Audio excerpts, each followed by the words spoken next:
Bonjour et bienvenue pour ce nouvel épisode de questions et réponses.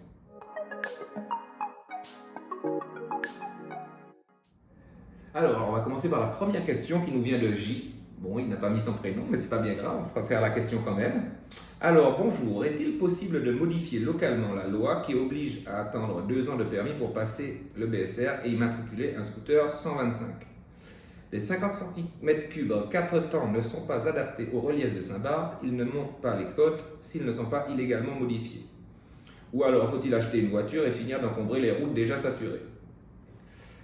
Alors concernant la loi, alors non, malheureusement ou heureusement d'ailleurs, on ne peut pas trop jouer avec les lois en vigueur, surtout en ce qui concerne les permis. Je pense que vous connaissez déjà les soucis que l'on a avec notre permis local, qui n'est pas extrêmement facile, à encadrer. Donc déjà on a du travail de ce côté-là pour arriver à faire en sorte qu'il soit reconnu partout. Donc on ne va pas complexifier encore plus les choses. Par contre, notre responsabilité, c'est effectivement de trouver d'autres systèmes, d'autres moyens de mobilité sur Saint-Barth pour éviter à chacun, effectivement, de devoir changer son scooter contre une voiture ou tout engin qui encombrerait la voie publique davantage.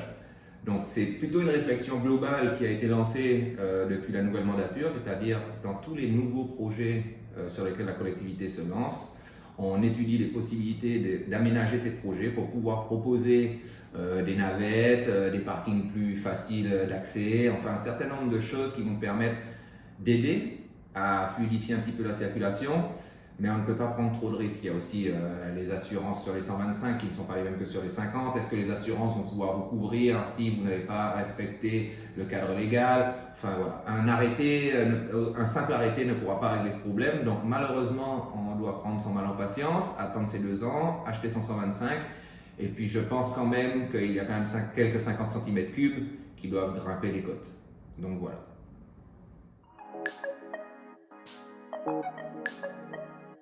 Alors, la prochaine question nous vient de Guillaume. Lors de la campagne, vous aviez évoqué le fait de pouvoir suivre son enfant pour ses études et conserver sa résidence fiscale. Est-ce toujours d'actualité? Alors Guillaume, oui, c'est toujours d'actualité. Actuellement, le projet a été lancé. Par contre, il nous faut un petit peu d'aide de l'État pour arriver à l'encadrer, à voir ce qui est possible. Alors, pour vous donner quand même, avoir un petit peu plus de précision sur le projet sur lequel on essaie d'avancer, c'est de dire qu'un parent qui est résident fiscal de Saint-Barthélemy puisse suivre son enfant au moins pendant sa première année d'études, puisque on ne peut pas prolonger à durée indéterminée non plus le fait de garder et de conserver sa résidence fiscale sur Saint-Barthélemy. Il faut quand même le justifier. Mais ce qui serait bien, c'est au moins qu'on arrive à 1 année. Et ensuite, il y aurait aussi des conditions à votre retour sur le territoire de Saint-Barthélemy pour pouvoir conserver cette résidence fiscale, pour éviter les gens qui seraient amenés à vouloir faire des allers-retours entre la métropole et Saint-Barthélemy tout en conservant une fiscalité propre à notre île, et pour éviter évidemment que la France nous le reproche aussi. Donc tout ça est en route, on espère avoir des nouvelles aussi courantes cette année, des retours de l'État, et je l'espère que soit prochaine rentrée ou au cours de cette prochaine rentrée, on aurait des solutions à proposer aux parents qui ont ces enfants qui doivent aller poursuivre leurs études à l'extérieur.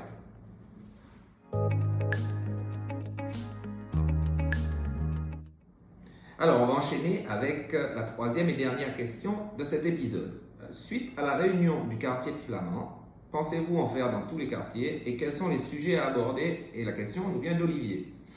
Alors oui, il y aura des réunions organisées dans la plupart des quartiers de l'île, les plus gros, et puis il y en a certains qui sont représentés en commun, donc en groupe, mais il y aura des réunions pour tous les quartiers. Alors tous les sujets sont à aborder, donc n'ayez pas peur d'emmener toutes les problématiques, les difficultés, ou alors ce qui se passe bien aussi dans votre quartier et que vous aimeriez soit pérenniser ou mettre en place, enfin voilà, même vos projets qui pourraient aider à la vie de votre quartier nous intéressent.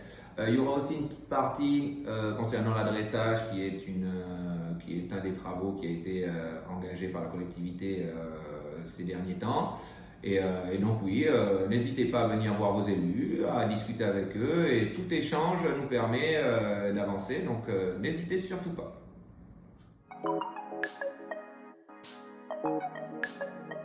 Alors aujourd'hui, on va profiter de ce petit épisode pour faire deux petits apartés. Alors le premier concerne les ordures ménagères. Au début de nos épisodes, de notre petite rencontre questions et réponses, on a eu beaucoup de questions sur les ordures ménagères et le fait que les gens abandonnaient beaucoup de détritus, surtout des choses, des encombrants, aux endroits qui n'étaient pas destinés à ça. Alors ça y est, la collectivité a un système qui fonctionne, qui commence à avoir des résultats. Des personnes ont été attrapées et verbalisées de 135 € pour avoir jeté des encombrants aux endroits non adaptés à ça. Donc voilà, c'est juste un petit message pour dire à ceux qui font correctement les choses, la collectivité a enfin un moyen de sanctionner ceux qui ne le font pas.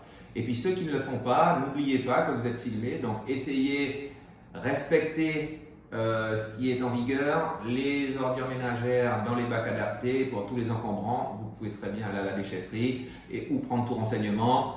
Il y a beaucoup de choses qui sont gratuites à la déchetterie, donc n'hésitez pas à les appeler, à prendre les renseignements si besoin, plutôt qu'abandonner vos choses sur Saint-Barth parce que ça ne fait pas très propre pour notre île.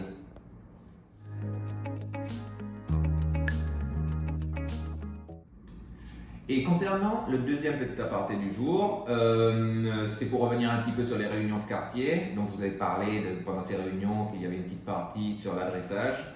Donc d'ici très peu de temps, vous aurez en ligne une vidéo explicative justement sur ce projet d'adressage qui sera fait par l'élu en charge de ce projet qui est M. Kérard Fabrice.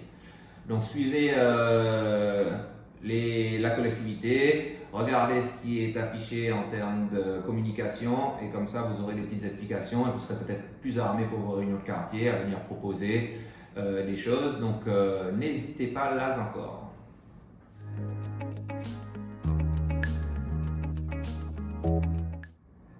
Encore une fois, merci à tous et toutes pour nous avoir envoyé les questions, pour nous écouter, nous suivre. Je fais de mon mieux pour essayer de répondre au plus rapidement à vos questions. Donc n'hésitez pas à en envoyer. Vous avez toujours l'adresse en tête, je l'espère. Sinon, on n'hésitera pas à vous la remettre dans cette petite vidéo. Et puis, je vous souhaite à tous une bonne semaine et à la prochaine fois.